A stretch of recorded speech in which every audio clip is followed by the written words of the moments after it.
வணக்கம். தமிழ் வெற்றிலை சமையலுக்குள்ளே போகலாம் வாங்க. நம்மளோட சேனலை நீங்கள் ஃபஸ்ட் டைமாக பார்க்குறீங்க அப்படின்னா சப்ஸ்கிரைப் பண்ணுங்கள், பெல் ஐக்கானை கிளிக் பண்ணுங்கள், ஆல் பட்டனையும் செலக்ட் பண்ணி விட்டுருங்க ஃப்ரெண்ட்ஸ். அப்போ தான் தினம் போடுற வீடியோ உங்களுக்கு நோட்டிஃபிகேஷனில் வரும். வாங்க வீடியோக்குள்ளே போகலாம்.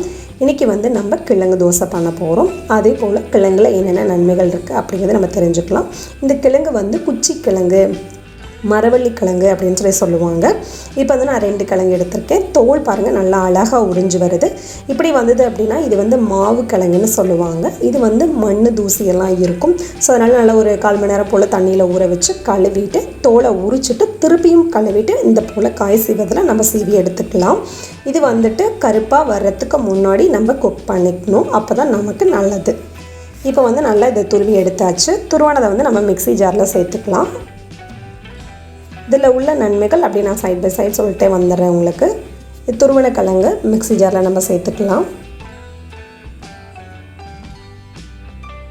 மிக்ஸி ஜாரில் சேர்த்துட்டு 1/2 ஸ்பூன் அளவு சோம்பு, தேவையான அளவு உப்பு சேர்த்துக்கலாம். ஒரு 6-7 காஞ்ச மிளகாய் சேர்த்துக்கோங்க. உங்கள் காரத்துக்கு தகுந்த மாதிரி.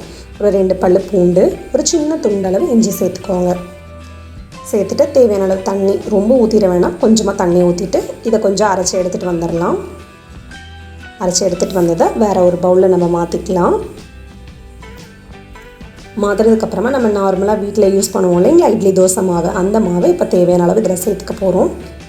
நம்ம ஆல்ரெடி மாவு கரைக்கறி இட்லி மாவு கரைக்கறி தேவையான அளவு உப்பு சேர்த்தா கரைச்சி வச்சுருப்போம். ஸோ இப்போ பத்தில் அப்படின்னா கூட திருப்பி நீங்கள் உப்பு சேர்த்துக்கலாம். இப்போ இது எல்லாத்தையும் நல்லா கலந்து விட்டுக்கலாம். நம்ம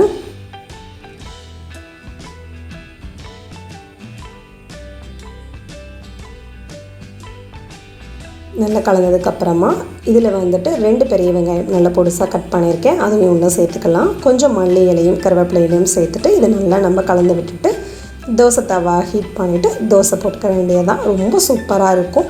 இந்த தோசைக்கு தொட்டுக்கிறதுக்கு தேங்காய் சட்னி, தக்காளி சட்னி, பச்சை வெங்காய சட்னி இது எல்லாமே ரொம்ப சூப்பராக இருக்கும். ஸோ கண்டிப்பாக இந்த ஆரோக்கியமான தோசை ரெசிப்பியை நீங்கள் ட்ரை பண்ணுங்கள். எப்படி இருக்குன்னு சொல்லிட்டு கமெண்ட் பண்ண மறந்துடாதீங்க.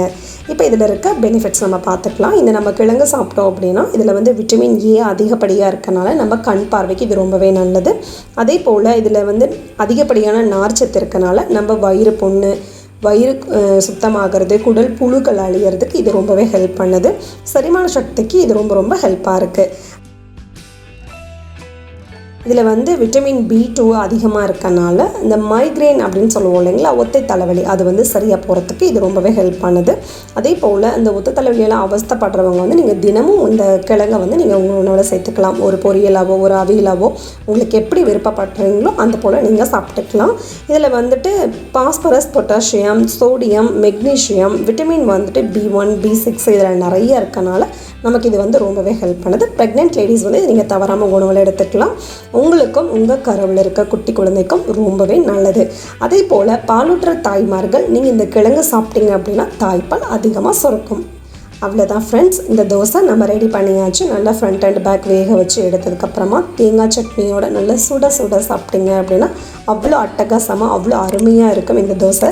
கண்டிப்பாக மிஸ் பண்ணிடாதீங்க. எப்படி இருக்குன்னு சொல்லிட்டு கமெண்ட் பண்ணுங்கள். நம்மளோட சேனலுக்கு சப்ஸ்கிரைப் பண்ணுங்கள். அப்போ தான் நாளைக்கு நான் போஸ்ட் பண்ணுற வீடியோ உங்களுக்கு நோட்டிஃபிகேஷனில் வரும். தேங்க்யூ.